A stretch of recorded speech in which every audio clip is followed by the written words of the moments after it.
Hi, my name is Meryl Wanker, and I'm going to be presenting on my research paper that looked at the article Transnational Advocacy Networks in International and Regional Politics by Margaret E. Keck and Sikkink. This article addressed how transnational advocacy networks function and how they influence politics, both on international and regional levels. And Keck and Sikkink define transnational advocacy networks as a form of organization characterized by voluntary, reciprocal, and horizontal patterns of communication and exchange. These can technically be anything from churches to media, but usually we see them as non-governmental organizations, otherwise known as NGOs.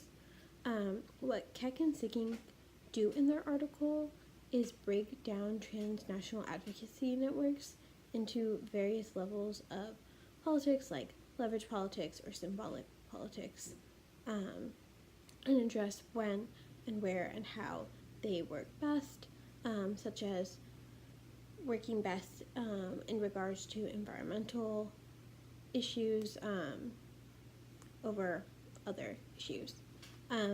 For their article, they cite more recent events such as the Greenpeace movement in the 1980s, the United Nations Decade of Women, the 1992 Earth Summit in Rio de Janeiro, as well as the Year of Indigenous Peoples, which also was in the 80s.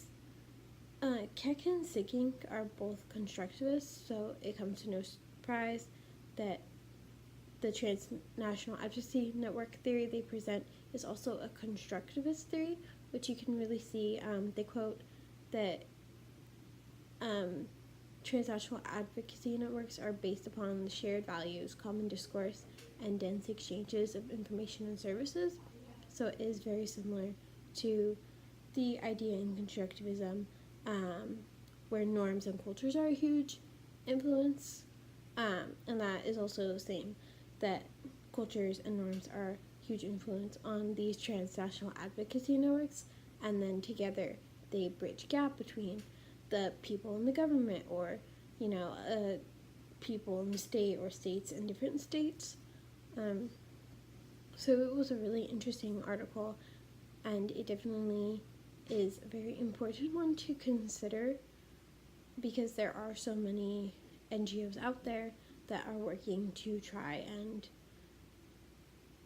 achieve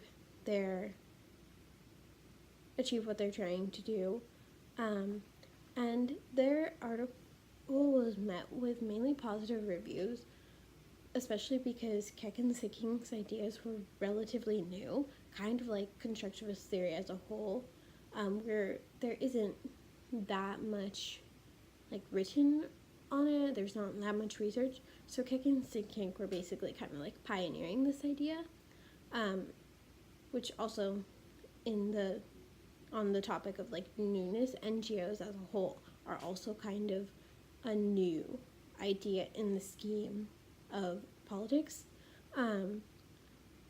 So the main criticism, despite most critics being really positive and saying, that Keck and Sikkink are really presenting something fresh and new and important, the main criticism is that certain areas were underdeveloped.